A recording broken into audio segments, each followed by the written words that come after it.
फिर से आपका सभी पत्रकार मित्रों का मैं आज की इस प्रेस कॉन्फ्रेंस में स्वागत करता हूं। सबसे पहले तो मैं आपका बहुत बहुत धन्यवाद करता हूं कि आप लोगों ने पिछली बार भी जो कवरेज दी वो बहुत सार्थक रही और उस कवरेज से का जो इम्पैक्ट हमारे विभाग का में जो धांधलियां चल रही है ये इसका बहुत अच्छा इम्पैक्ट रहा और आपके सहयोग से वो सारे जो लोग गलत अवार्ड जिस तरह से प्रक्रिया चल रही है उसको पूरे हिमाचल में एक माहौल बनाए और कहीं ना कहीं आवाज़ उठ रही है कि ये जो कुछ हो रहा है बिल्कुल सही हो रहा है जो हम आवाज़ उठा रहे हैं। और लोगों ने मुझे बहुत समर्थन दिया है, मुझे डिफरेंट वर्गों ने मुझे फ़ोन किया कि वो हमारे साथ है और उन्होंने हमारे जो कदम है उसको भी सही माना है। तो पिछली बार कुछ बातें जो हमने की थी उसमें कुछ बदलाव भी हमने किए हैं और कुछ हमारी कार्यकारिणी की बैठकें हुई इस बीच पूरे हिमाचल प्रदेश से हमें फीडबैक मिला तो उन्होंने हमें कुछ सुझाव भी दिए और कुछ हमने फैसले भी लिए हैं।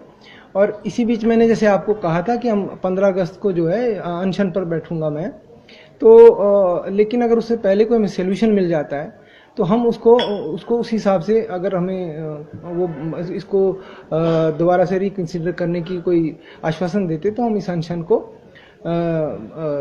स्थगित भी कर सकते हैं। तो मैं आपको बताऊं, मैं उसी दिन जिस दिन आपके साथ प्रेस कॉन्फ्रेंस की हम प्रिंसिपल सेक्रेटरी फॉरेस्ट श्री ओंकार शर्मा जी से मिले। उन्होंने इसको बड़ा इस पर हैरानी भी व्यतीत की और बड़ा सहानुभूति पूर्वक उन्होंने हमारी बातों को सुना और उन्होंने हमें ये आश्वासन दिया कि हम कोई ऐसा स्टेप ना ले जो बहुत कठोर हो और उन पे भरोसा उन्होंने दिलाया कि मुझ पे भरोसा रखे, मैं इस पे कार्रवाई करूंगा और विभाग को तलब करूंगा कि ये जो कुछ भी हुआ है इसमें क्या हुआ है और इसकी क्या इसमें खामियां हैं और ऐसी खामियां क्यों हुई और अगर ज़रूरत होगी तो उन्होंने ये भी आश्वासन दिया कि हम इसमें जो लोग छूट गए हैं उनको रिकंसिडर करेंगे और अगर कुछ गलत है तो उसको भी उसके खिलाफ भी सख्त एक्शन लिया गया है। तो हम उसके उन प्रिंसिपल सेक्रेटरी फॉरेस्ट के जो आश्वासन उन्होंने हमें दिया उसका मान करते हुए हिमाचल प्रदेश सरकार के प्रति आस्था व्यक्त करते हैं और हम इसको फिलहाल जो हमारा अनशन वाला है उनके आग्रह पर हम उसको उनके साथ हुई डिस्कशन के बेस पे हम इसको फिलहाल स्थगित कर रहे हैं, लेकिन इसको हमने बिल्कुल भी ड्रॉप नहीं किया है। एक चीज़। दूसरी चीज़, हमने स्थगित क्यों किया उसका कारण हम बता देते हैं कि जो हमारी कार्यकारिणी थी वो भी ये कह रही है कि आप इसमें पहले जो है हम पूरे हिमाचल के लोग धरना प्रदर्शन करेंगे, पीसीसीएफ का ऑफिस घेरेंगे, पूरे हिमाचल से डिफरेंट कैटेगरीज के लोग। और उन्होंने मंथन का समय दिया भी क्योंकि विधानसभा का सत्र भी होना है तो उसके चलते भी हिमाचल प्रदेश में कर्मचारी थोड़े व्यस्त हैं। तो एक हम तिथि निर्धारित करेंगे इसकी और हम पीसीसीएफ ऑफिस का घेराव करेंगे, वो तो तय है।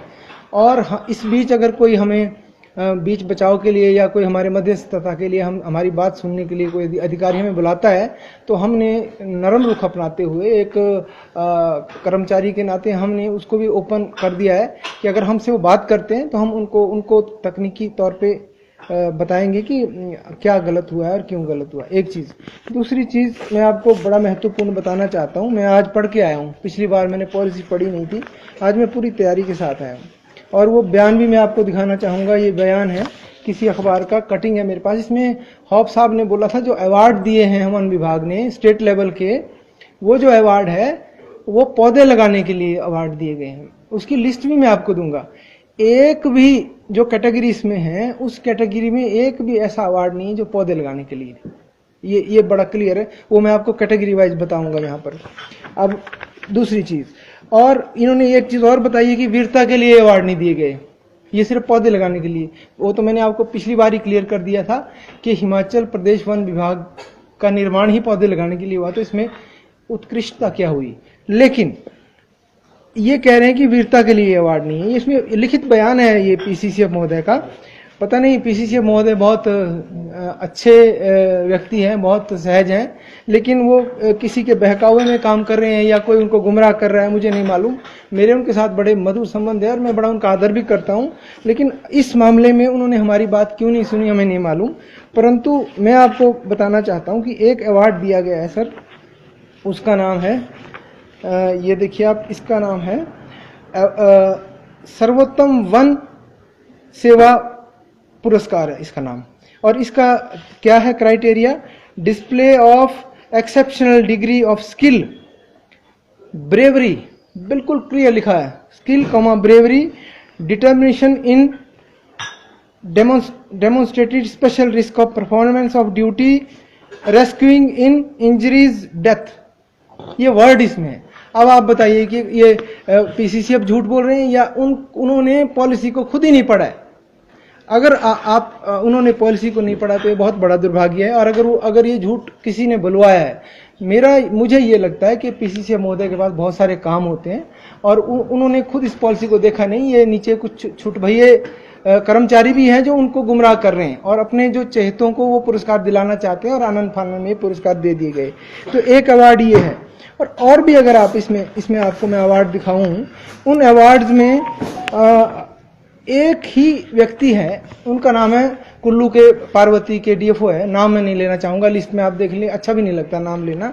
तो उन डीएफओ को 2 बार इनाम दिया था, हमने पिछली बार भी पॉइंट आउट आपको किया था। अब आप ये बताइए कि एक डीएफओ, तो आप जानते हैं कि डीएफओ फील्ड ऑफिसर है, लेकिन खुद क्या काम कर पाता होगा, अकेला डीएफओ क्या काम करेगा। उनको एक्सीलेंस अवार्ड दिया गया है। उन डीएफओ साहिब का मेरा आपसे आग्रह है, आप कुल्लू में जाके उनसे पूछिए कि क्या एक्सीलेंस, उनका वर्क परफॉर्मेंस मांगे। हम जो है सभी अधिकारियों की, जिसके नाम इसमें कर्मचारियों की आरटीआई में एसीआर्स ले रहे हैं। हमारा एक डॉक्यूमेंट होता है एसीआर्स, एनुअल कॉन्फिडेंशियल रिपोर्ट, जिसमें जो है पूरा बायोडाटा होता है कि उसने क्या परफॉर्मेंस की और उसका पूरा ब्यौरा होता है। अगर उसमें ब्यौरा नहीं है, इसका मतलब ये अवार्ड झूठे हैं। दूसरी चीज, अगर एक डीएफओ को एक्सीलेंस अवार्ड मिला है, इसका मतलब उसकी पूरी टीम ने कोई एक्सीलेंट काम फील्ड में भी किया होगा। जो अवार्ड उनको दिया गया उसका भी मैं आपको नाम बता दूंगा। लेकिन अगर उन्होंने एक्सीलेंस किया है तो उनके डिवीजन से एक भी कर्मचारी को अवार्ड नहीं। अब आप बताइए कि ये अवार्ड किस ग्राउंड्स पे दिए होंगे।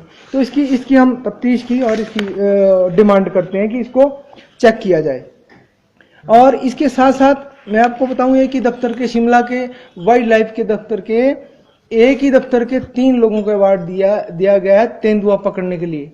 मैं आपको, आप शिमला बेस्ड हैं, आप यहाँ पर आरआरसी टूटीकंडी है, जो आरआरसी होता है हमारा, वो स्पेशली इक्विप्ड वाइल्ड लाइफ का दफ्तर है, जहां पर तेंदुओं के लिए ट्रैंकुलाइजर होते हैं, वहां पर ट्रेंड स्टाफ होता है। जब तेंदुओं ने, आपने तो देखा होगा कितने तेंदुए यहाँ बच्चों को खा गया, डेथ हुई।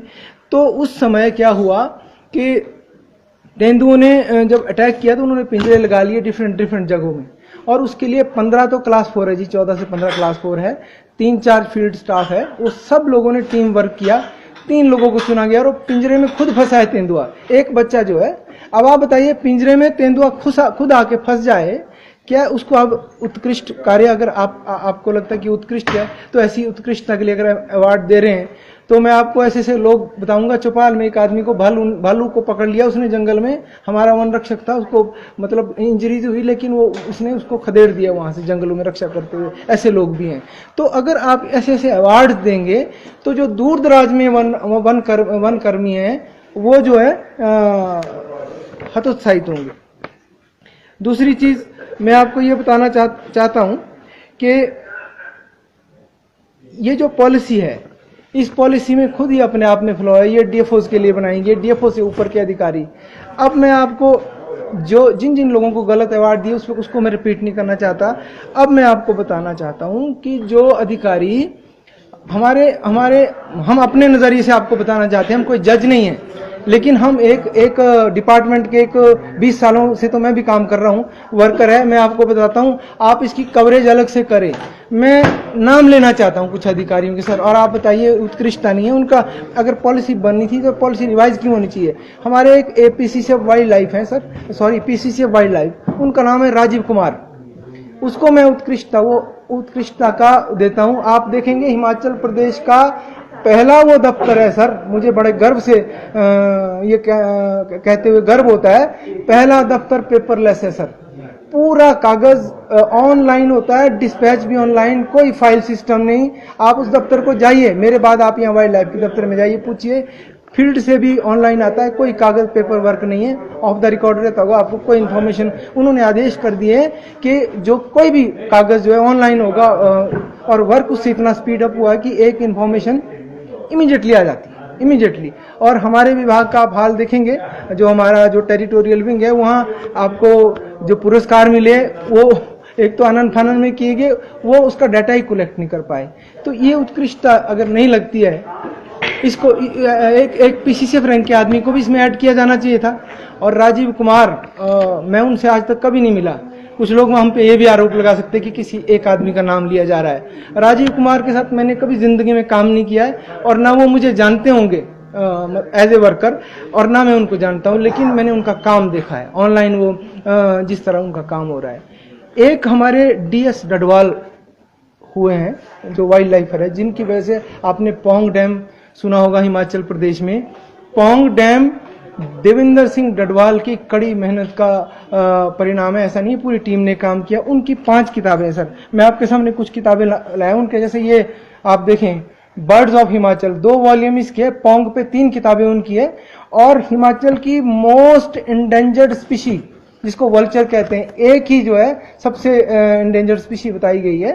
वेस्टर्न ट्रैगोपैन पे चल रहे हैं, स्नो लेपर्ड पे प्रोजेक्ट चल रहे हैं हिमाचल प्रदेश में, लेकिन सबसे इंडेंजर्ड स्पीशी अगर बताई गई, क्रिटिकली इंडेंजर्ड, वो वल्चर है। वल्चर के ऊपर उनका विशेष काम है देवेंद्र सिंह डडवाल का। उनको वाइल्ड लाइफ विंग में उनको सीनियर डीएफओ है, उनके जूनियर लोगों को डीएफओ के पद पर बिठा दिया गया। उनको एक प्रोजेक्ट में जाना पड़ा, जब उनको कंफर्टेबल नहीं लगा तो उनको एक प्रोजेक्ट में काम टाइम पास कर रहे हैं, जबकि उन काम दोहन कर सकते हैं। तो उनको आज तक किसी ने पूछा नहीं। उनकी किताबें अपने पैसे देकर, ये मैंने जो इन्फॉर्मेशन जुटाई, उन्होंने किताबें छापी है, और इन किताबों का पूरे वर्ल्ड में तहलका। इसमें अगर आप देखेंगे, इसी किताब की अगर मैं बात करूं, आप इसमें देखिए पूरे हिमाचल में कितने बर्ड्स पाए जाते हैं। 2 वॉल्यूम में ये किताब है, और पौंग में क्या स्पेशल बर्ड्स हैं, कैसे हम उसको डेवलप करते हैं, और आज पौंग उन्हीं के काम से जो है डेवलप हो रहा है। 2 अधिकारियों की मैं आपको बात कर रहा हूँ, ये काम कर रहे हैं।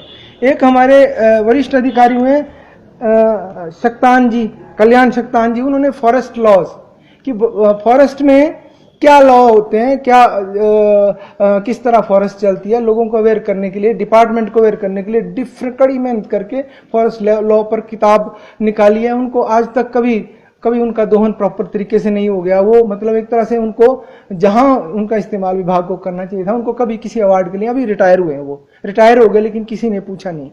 आप वन विभाग का एक लोगो देखते हैं, उस लोगों को बनाने वाले एक अधिकारी है, जिसमें कड़ी मेहनत से उन्होंने लोगो बनाया, हमारी पहचान बनती है। सतीश गुप्ता जी IFS रैंक के अधिकारी है।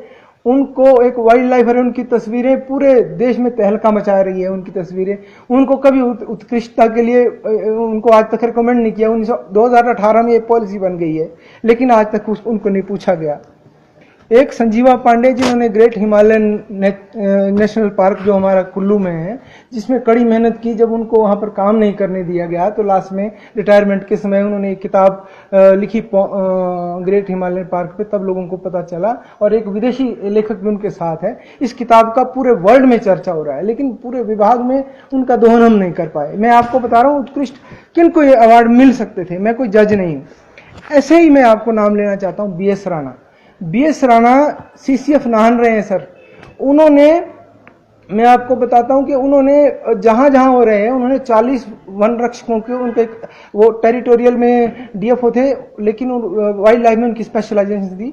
उन्होंने ट्रेनिंग कराई कुल्लू में 40 वाइल्ड लाइफर लड़के, उनको तैयार किया, किसी को बर्ड्स में तैयार किया, और उसके पीछे इंस्पायरेशन एक हमारे PCCF रहे हैं विनय टंडन जी, जिन्होंने IT में हमारे डिपार्टमेंट को आगे किया है। उनकी प्रोत्साहन से BS राणा जी ने जो है कुल्लू से ये मुहिम शुरू की थी। 40 लोगों को ट्रेंड किया।